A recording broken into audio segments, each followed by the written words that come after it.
from all the oppression of the devil.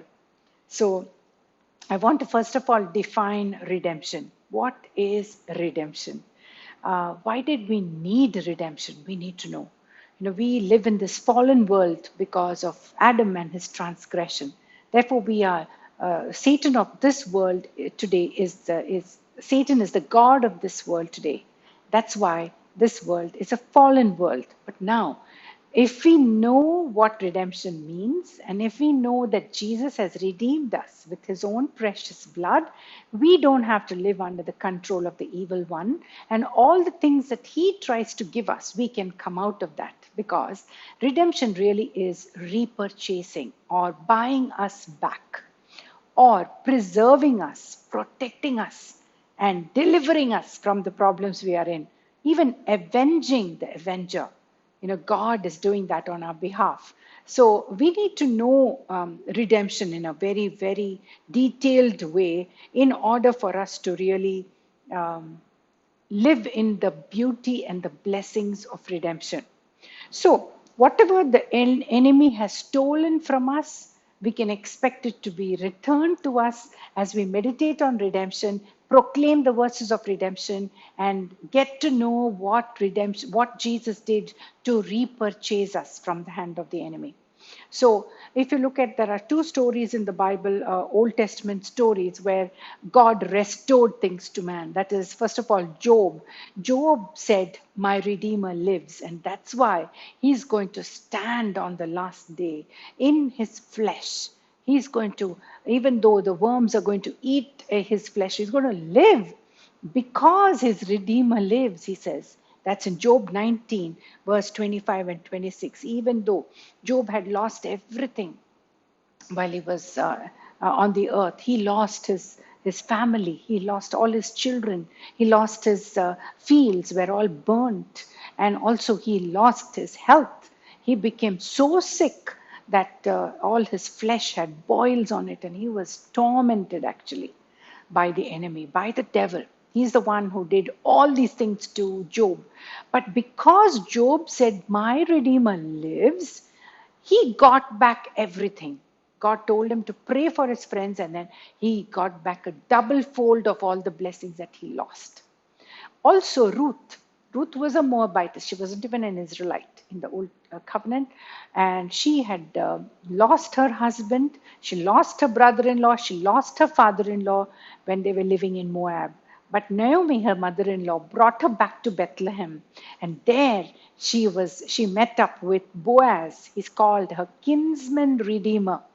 And so she got back everything that she lost. She got Boaz as the most eligible bachelor in Israel at that point of time, and she got back the married life, and she got a wonderful child who became the grandfather of David. Such an awesome thing to read the story of Ruth, and in the fourth chapter, we see how Boaz redeemed her and he called her his own.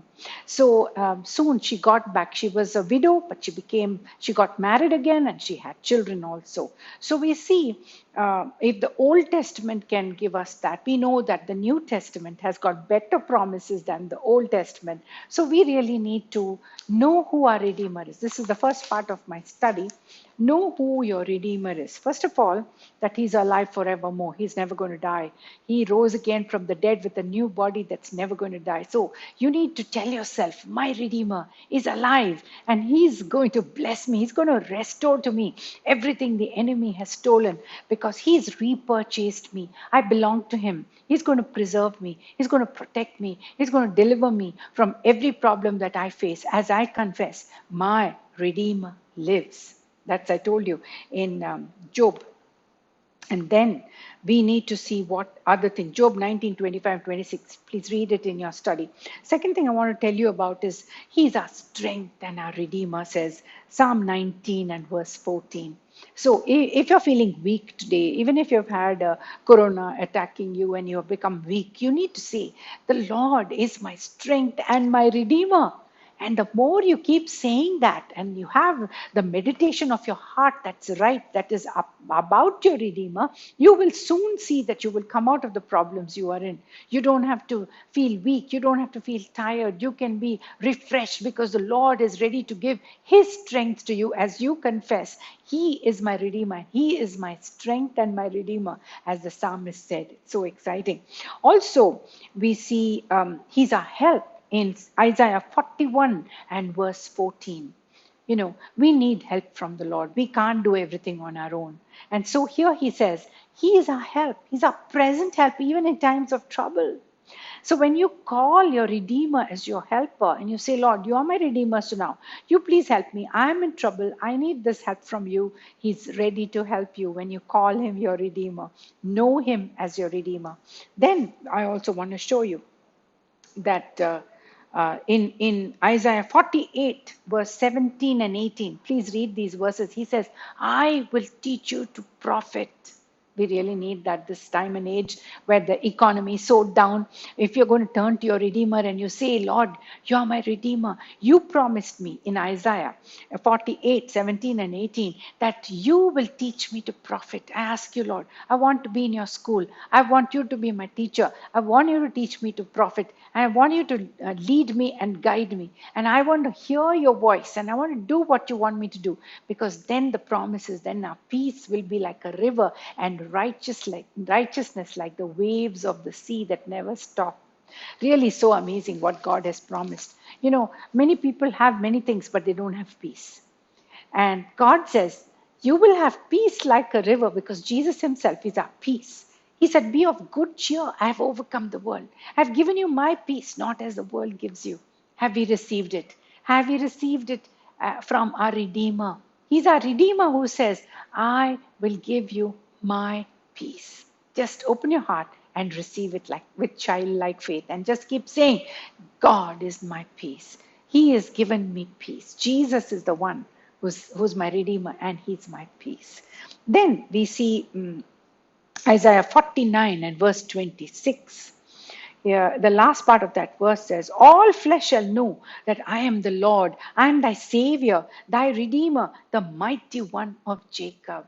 I really like this. Savior means He will save you from anything that you're going through. He will save you from your sins first, and then He will save you from all the problems you and I are facing. Because God says, I'm the mighty one of Jacob. I am your Redeemer. I am your Savior. And all flesh will know that I am your Savior. Means everyone will see that you've been saved by the strength of the Lord, by the power of the Holy Spirit, that you have freedom from sin and all the consequences of sin, because Jesus is your Redeemer. How exciting is that? Then He says in Isaiah 54 and verse 5, I really ask you to write down these verses and please meditate on them. You will surely be blessed. This verse says, for thy Maker is thy husband, the Lord of hosts is His name, thy Redeemer, the Holy One of Israel, the God of the whole earth shall He be called. Wow. So if you are a person who's married and you have no peace in your life, I ask you to turn to your Maker. He is your Maker. He is the Redeemer. He is the Holy One of Israel, and He's your husband. The more you look at the Lord as your husband, He will be your protection. He will be your provision, and all the things that you're not satisfied with in your marriage, He's ready to give it to you, make you a person who's so satisfied with His presence and His glory, which is upon you. So, a Christian marriage is never just between husband and wife. The third cord is our Lord Jesus Christ. And the Bible tells us in the book of Ecclesiastes that a three-ply cord cannot be broken easily. There are so many marriages which are collapsing today, even in the church, even church-going people, even those who thought they're going to be life partners forever. So many marriages are in trouble, especially in this time, this COVID season, and housebound, and so many fights and so many wars and financial difficulties. I invite you to say to yourself, my Maker is my husband, the Holy One of Israel, the Lord of the hosts of the armies of Israel. He is my husband. And the more you say that, whether you're a girl or a boy, because we are actually the bride of Christ today. He has we are engaged to him, and we are waiting for his coming. We are waiting for the marriage supper of the Lamb to take place, and we are going to be so excited that we are going to be in the rapture, and the Lord is going to take us to that place where there is going to be this marriage supper of the Lamb. We are all the bride of Christ, the Bible says. And so we are waiting with anticipation for his coming. But while you're on this earth, why don't you say this verse? Isaiah 54, very important verse. And verse 8, it says, very important. I mean, verse 5, Isaiah 54 and verse 5 says, your maker is your husband. Yes, if you can say your maker is your husband, he will come and meet you at your point of need.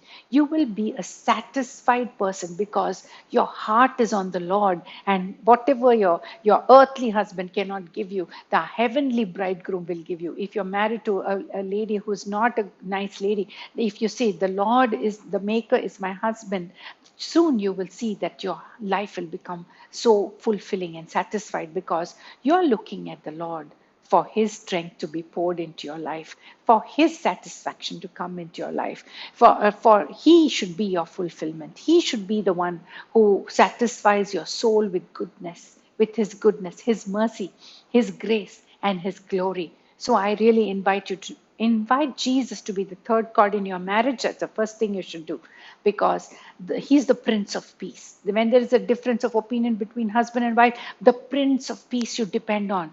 And you say, Lord, you are the one who's going to bring peace into my life. And you're going to change my husband. You're going to change my wife. You're going to bring your qualities into them. And you're going to touch my husband. You're going to touch my wife, Lord.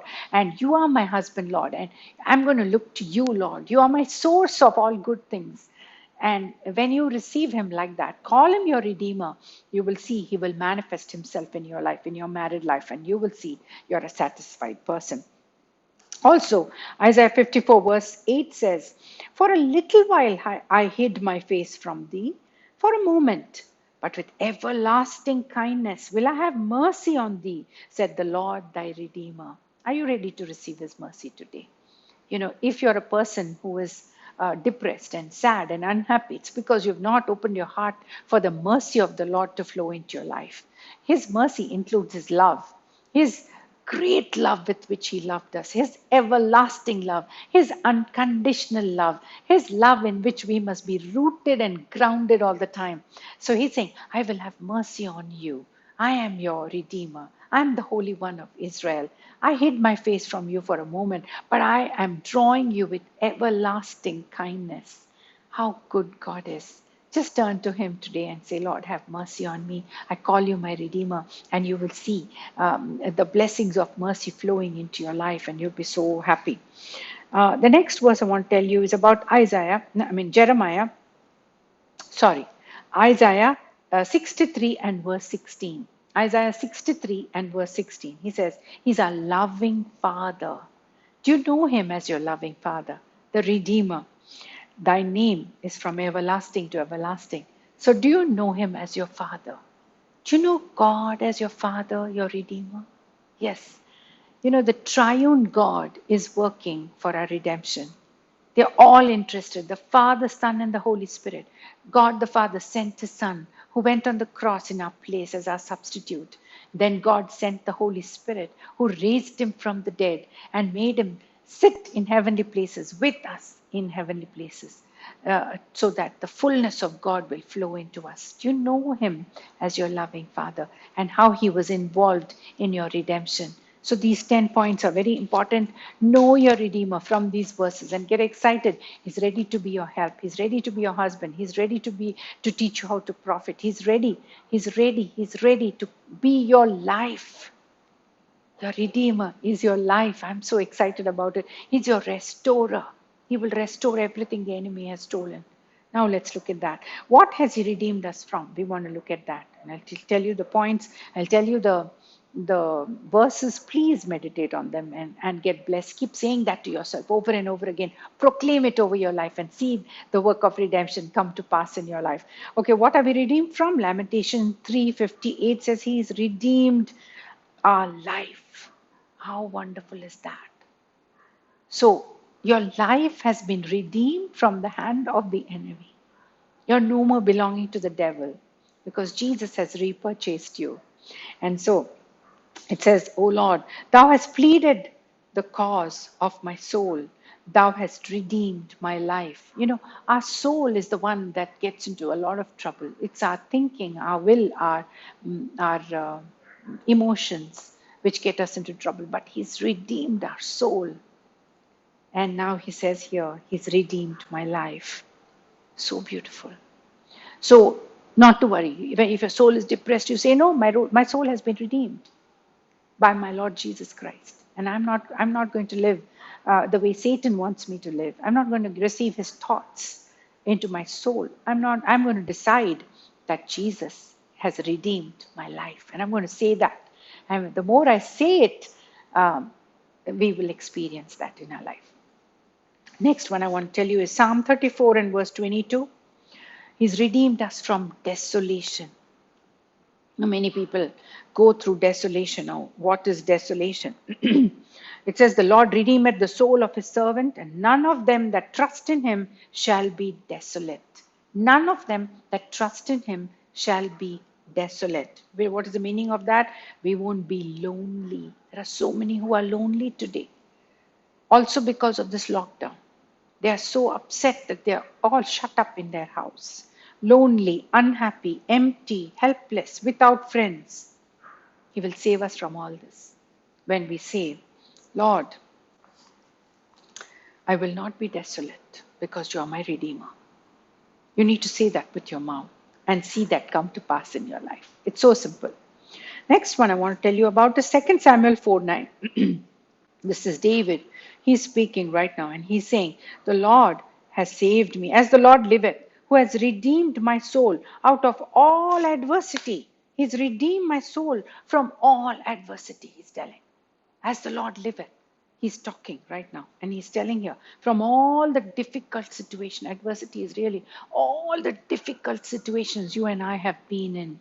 The Lord has redeemed us from all difficult situations and every misfortune that we could have gone through. So amazing is that.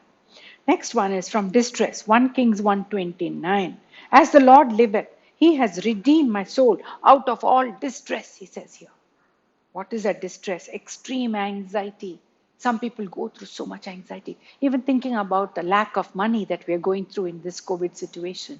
Some of us go through very bad times with finances and we get anxious about it. So he's saying, the Lord has delivered me from extreme anxiety, sorrow and pain. I'm not going to be thinking like this. I'm going to think about my Redeemer. My Redeemer is the one who has delivered me from all this distress. The more we say that we are redeemed, the more we will experience the freedom from all these evil things that Satan brings upon our lives. Also from fear. The Lord says in Isaiah 43, 1-5, please read these verses, very nice verses. So, fear is a spirit that knocks on the door of our heart very often, and we need to say no to fear. The spirit of fear, God did not give us. That's what it says in 2 Timothy 1:7. He says, God has not given us a spirit of fear, but of love, power, and sound mind. That's what we must receive from the Lord.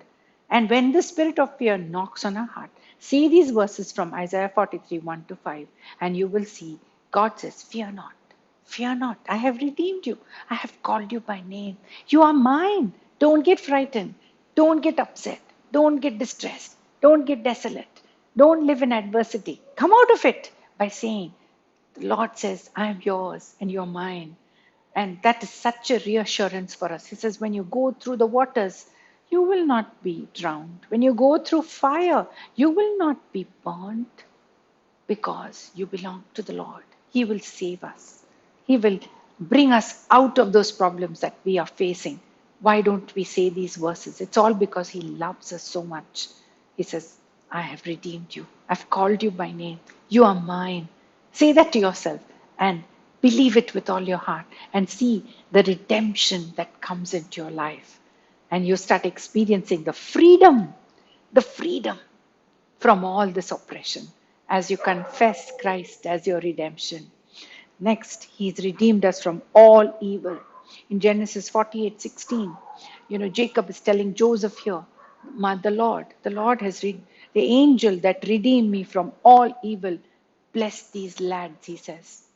So, are we ready to look at our lives and say, Lord, you have redeemed me from all evil. There's so much evil in this world, Lord, but you've redeemed me from all evil.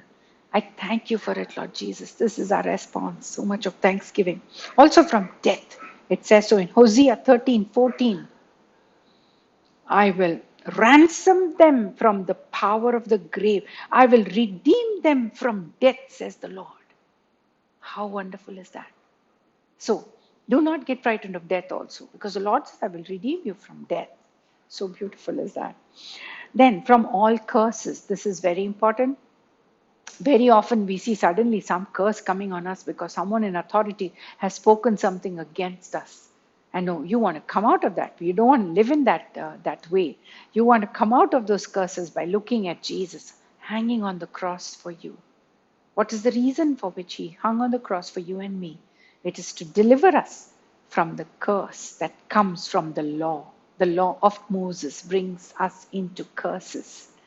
If you're trying to make yourself righteous by obeying the law of Moses, it produces the wrath of God. It produces curses in your life. So Jesus hung on the cross to redeem us from the curse of the law, the Bible says. So we should not live in under the curse of the law. We must be redeemed, for we are redeemed. How are we redeemed? By Jesus who hung on the cross. Why did he die like that? A horrible death. So that he will give us the blessings of Abraham through the mighty Holy Spirit. Wow, so wonderful. Are you ready? Are you opening your heart and saying with your mouth, Galatians 3:13 and 14? You must by heart these verses. You must say these verses to yourself. Christ has redeemed me from the curse of the law. I will not be under the curse of the law anymore. I will be under the blessing of the new covenant, the new covenant of grace and peace, the new covenant of love. I'm going to receive that, where it does not say, thou shalt not, thou shalt not, thou shalt not, but it says, I have loved you with an everlasting love. I have redeemed you, I've called you by name. You are mine. So amazing is the new covenant of grace, where he says, I will not remember your sins anymore. I will forgive you. I will have mercy on you, and you will know me. You will know me, says the Lord, in the new covenant. And we need to live in that new covenant. By the power and the presence of the Holy Spirit, we will get to know the Lord, and we will know how good our Father is. Yes, it's so amazing. Then, forgiveness of sins. This is so important, because if our sins are not forgiven, we cannot be redeemed. We don't know we are redeemed. We cannot enter into the riches of his grace. So beautiful is this verse in Ephesians 1:7, in whom we have redemption, the forgiveness of sins, according to the riches of his grace. It's not according to our mindset. It's not according to the judgment of people. It's not according to the condemnation that Satan brings into our life. No, no, no, no. Our sins are forgiven because we are redeemed. Redeemed by the blood of Jesus. Redeemed from the hand of the enemy. According to the riches of his grace. Have you opened your heart to receive the riches of his grace? Is your mind on his grace? Is your mind on his mercy? Is your mind on his glory? These are wonderful things God wants to give us in the new covenant. Are you excitedly waiting and receiving, opening your heart up for it and saying, thank you, Lord. Thank you, Lord. I'm redeemed. I'm redeemed. And how am I redeemed? By the blood of Jesus. I'm forgiven. I'm forgiven when I confess my sins. It's faithful and just to forgive me all my sins and cleanse me from all unrighteousness. So amazing is that word.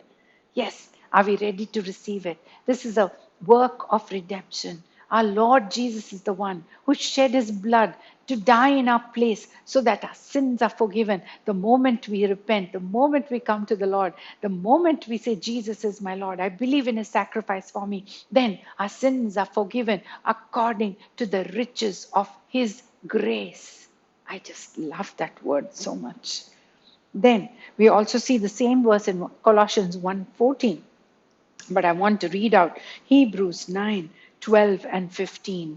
12 to 15. These are really amazing verses, and I want us to meditate on that. I want you to by heart these verses in Hebrews and tell it to yourself what kind of redemption this is. It is such an amazing redemption that Jesus purchased for us. Let's look at it in Hebrews chapter 9. We'll read from Verse 11. But Christ being come and high priest of good things to come. Remember, the moment you say you're in the new covenant, the moment you say you're redeemed, the moment you say you are in Christ, the moment you believe in Jesus, the moment you receive these promises, good things are waiting for you, because that's what it says here.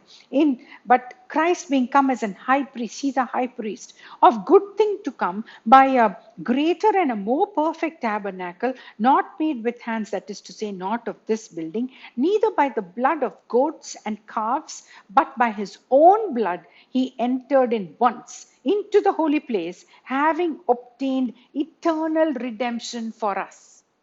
So, what did Jesus do? With his blood, when he entered into the holy place, what did he do? He purchased our redemption, and that is eternal. It's not going to go away. It's not going to go away from your life. You are eternally redeemed if you have said, Jesus is my Lord. If you have said, Jesus, come into my heart. If you have said, Jesus, forgive my sins. If you have confessed with your mouth, Jesus is your Lord, you are eternally redeemed because of the precious blood of Jesus that he took and went into the holy place. He says here, for if the blood of bulls and of goats and the ashes of an heifer, sprinkling the unclean, sanctify to the purifying of the flesh. This is the old covenant. The way in which they covered their sins was they took the ashes of an heifer which was burnt in their place, and that was sprinkled, and then they said they are covered for 1 year from all their sins that they have committed in the old covenant. How much more, says the writer of Hebrews, shall the blood of Christ, who through the eternal Spirit offered himself without spot to God, purge your conscience from dead works to serve the living God. Now we are not living in dead works. Dead works is the works of the flesh. We don't want to live like that. We want to live in the work of the Spirit. And the Holy Spirit is the one who helps us to serve the living God. In truth and in spirit, we worship him. In truth and in spirit, we intercede. We partner with him. In truth and in spirit, we bring our thanksgiving to him and our praises to him. How wonderful is that? And then he says here in verse 15, very important verse again. For and for this cause, he is the mediator of the new covenant, that by means of death, for the redemption of the transgression that were under the first testament, they which are called might receive the promise of eternal inheritance. Again, what is one of the reasons why Jesus died? It's to bring us out of the old covenant. All the things that we did in under the old covenant is so difficult to fulfill, because it all depends on our strength. One day we may be good, the other day we may be bad. Morning we may be good, afternoon we may say something or do something which is not right, and then we have fallen from grace, fallen from that old covenant. So we always transgressed in the old covenant, but Jesus died and redeemed us from that old covenant and brought us into this eternal inheritance through his precious blood. His death has purchased our redemption. This is what it says here. He had to die to bring us into this new covenant that redeems us from the old covenant and the works of the devil. The devil has a power over us only when we live in the old covenant. Old covenant, if we try to obey and say, this is my righteousness, my works is my righteousness, then we are in trouble. But now Jesus gives us his righteousness freely as a gift, and we receive that. We stand in it, we declare it, that we are established in righteousness, and soon the fruits of righteousness will be seen in us, because our heart is on the Lord, who has died in our place to deliver us from the Old Testament and transgressions that have come from the old covenant to bring us into this new covenant. He's the mediator of the new covenant. And then what do we receive? We receive inheritance, an eternal inheritance, which is really, really marvelous. So we are redeemed from the old covenant. Please don't live in that. Live in the new. It is really, really beautiful. So the reason why Jesus entered with his own precious blood into the holy place is to purchase our redemption. So value your redemption, proclaim that you're redeemed, and know that you're redeemed to receive an eternal inheritance in Christ Jesus. Okay, after we believe this, we need to now Look at Romans chapter 3 and verse 24. It says, being justified freely by his grace through the redemption that is in Jesus Christ. Do you know that's a very beautiful place to be in? Justified, which means just as if we have never sinned. That's the place we are in right now. God brings us there through the blood of Jesus. He says, justified freely through the redemption that is in Christ Jesus. Are you ready? Are you ready to receive this gift? This is a beautiful gift that the Lord gives us. Picture a courtroom in heaven. God is the judge. Jesus is the advocate. The devil is the is accuser of the brethren. We are the ones who are accused. And then, because of Jesus and his death in our place as a substitute, the judge of the whole universe, God the judge, is saying, you are justified, just as if you've never sinned, and you're redeemed from the hand of the enemy. What a beautiful place to be in. And it's by grace. It is not anything what we have done, but it's all what Jesus has done. Jesus stands there and he says, when the accuser is accusing you and me with all the things we have said and done or even thought of, the Lord tells, one drop of my blood cleanses the accused completely, removes every stain, every problem that Satan is putting before the Father. And therefore, the Father is saying, you are justified. In the highest court of the universe, you and I stand justified by his grace through redemption. So if you forget redemption, we have no justification.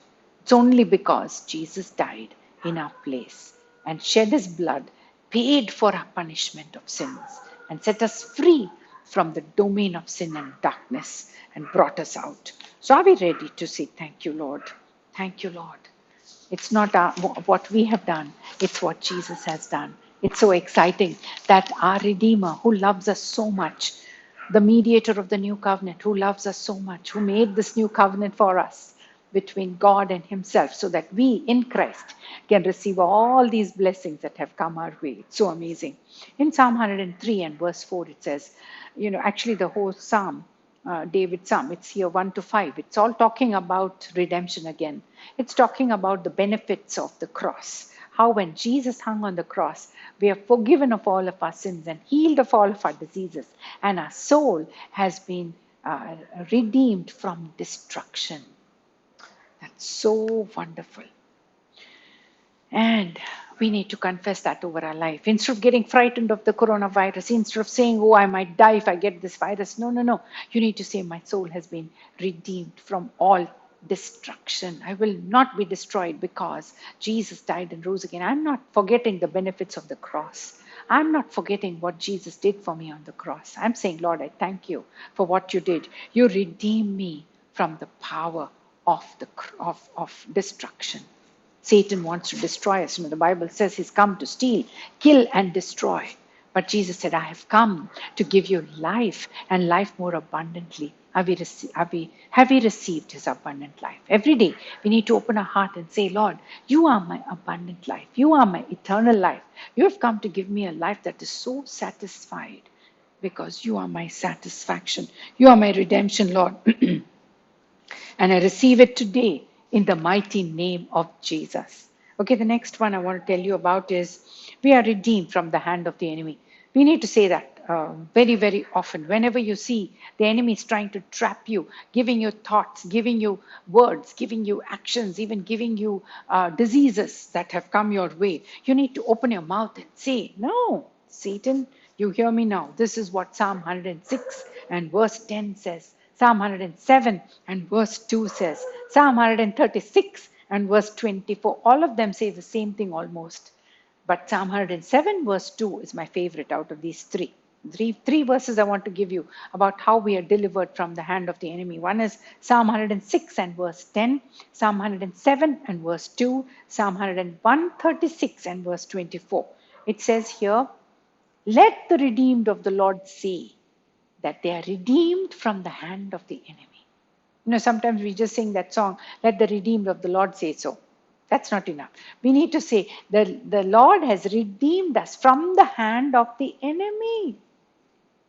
And we need to get so excited about it. We are no longer in the hand of the enemy. The enemy cannot keep us ensnared in his traps. No, no, no, no. We are redeemed. We are set free. We are delivered. We are repurchased with the precious blood of Jesus. So that's what I'm coming to next. Now we want to know, what have we been purchased with? You know, the Bible was a prophecy in Isaiah 52 and verse 3 says, "You have sold yourselves for naught. Ye shall be redeemed without money." Ye shall be redeemed without money. And that's what happened. In 1 Peter 1:18 and 19, it tells us what we have been redeemed with.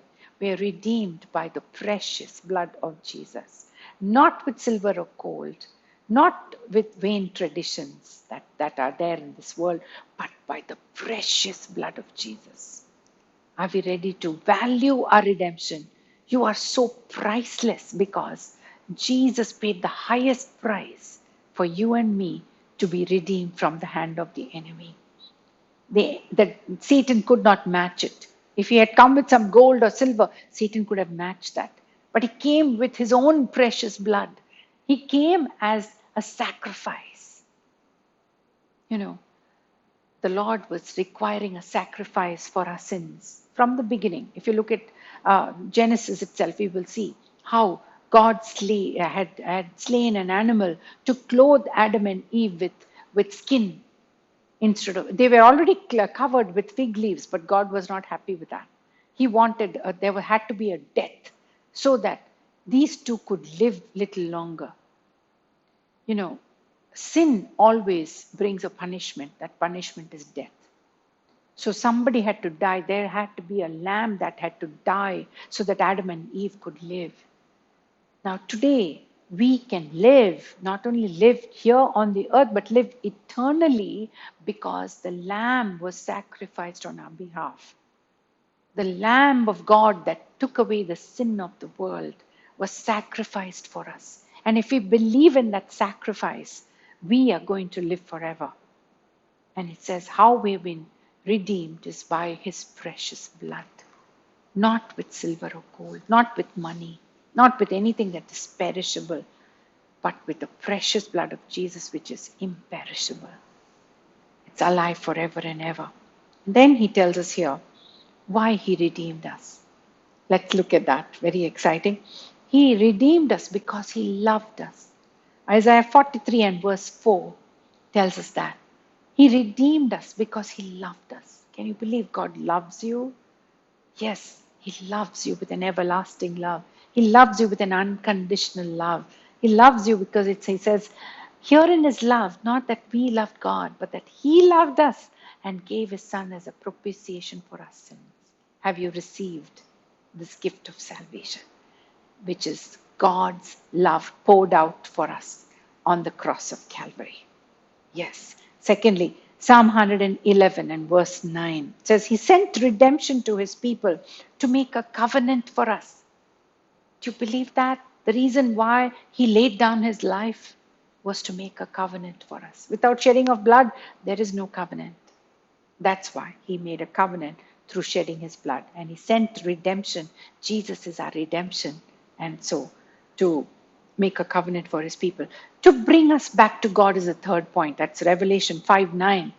The reason why Jesus died, he's the way, he said. He's the way, the truth, and the life. No one comes to the Father but by him. So the reason why Jesus came is to bring us to the Father. He's redeemed us to the Father, and who has made us kings and priests on the earth. So wonderful.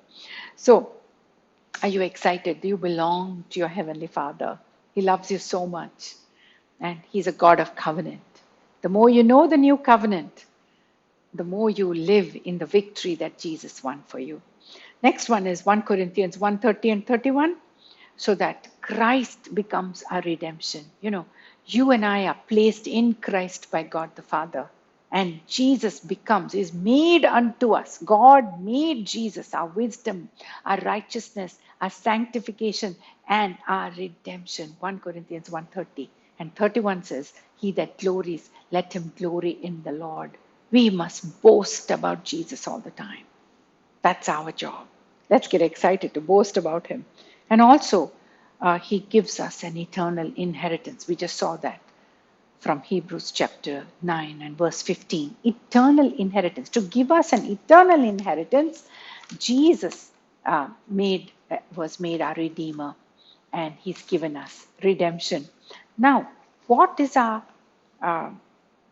what's our Lord doing for us today in heaven? He's interceding for us. So wonderful. You know, even if no one else is praying for me, I know my Redeemer is praying for me. And no one can bring me into condemnation. That's what the Bible says in Romans 8:34. That because Christ is interceding for me, who can accuse me? No one. Even I cannot accuse myself. But I need to say, my Redeemer is interceding for me after paying the ransom, after being the ransom for my redemption. Sorry, he is praying for me. And so I'm on the winning side. And nothing can separate me from the love of God because Jesus is praying for me. We must really get excited about that. And also, he's the high priest of our confession. The more you keep confessing these verses on redemption, you will see Jesus as your high priest, confessing those verses to the Father to bring to pass those promises. You know, promises are containers. They contain blessings. And when you speak them with your mouth, you're releasing faith in them, and God brings it to pass in our lives. What a way to live, really, just proclaiming these verses. So now, what is our response? Our response is to love the Lord. Our response is to praise him and thank him all the time. Our response is to worship him, prostrate before him, bow down before him, lift up your hands before him, sing songs of worship to him, have an attitude of worship before him, bring yourself as a living sacrifice before him, and then say, Lord, I want to partner with you. I want to intercede for others. You know, we always pray for ourselves, but we need to be people like Jesus. The most selfless thing the Lord is doing right now is interceding for us. And he wants us to join with him. He wants to share in this, that we can be co-laborers with the Lord and intercede for his kingdom to come on the face of the earth in the hearts of all the people. You know, the heart of man is despicably wicked. It needs to be changed. It needs to be changed by the power and the blood of Jesus. It needs to repent from all its sins. And when we pray, God will touch the hearts of people. Can we respond in this way to the Lord and say, here am I, Lord. I bring myself as a living sacrifice, and I want to co-labor with you, and I want to intercede on behalf of people of the earth, because God has given the earth to the children of men. He will not intervene unless we ask him to. Thank you, Lord Jesus. What an opportunity we have, that we can respond like this and say, Lord, you are our redemption, and now we partner with you. We make ourselves available to pray for mankind, to pray for those who are suffering, to pray for those in need, to pray for those who are trafficked, to pray for those who are suffering, Lord, with all kinds of diseases, with all kinds of lack in this world. Let's have the burden to pray for souls that they may be saved. You know, even though they get healed, even though they have money or they have peace here, if they're going to hell, what's the point? Our intercession will make a difference. Let's believe. Jesus said, when you pray, believe you've received it. When we pray for souls in this country, in our neighboring countries, throughout the whole world, let there be a revival. Let there be an outpouring of the Holy Spirit. The Lord has promised that he will pour out his Spirit on all flesh. Let that day come soon by our prayers. Let us intercede for the time that the Holy Spirit will be poured out on all flesh, and all of them will start believing in Jesus. All of them will be born again. All of them will become citizens of heaven. All of them will receive eternal life and abundant life and know God as their Redeemer. It depends on us how much time we spend praying for others. Let's make ourselves available as our response, Lord.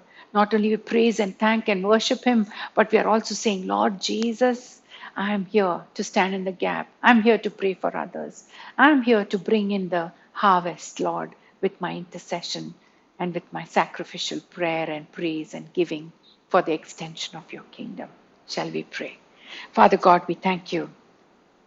We thank you for redemption, for Christ is our redemption. Thank you, Lord, we know you as our Redeemer.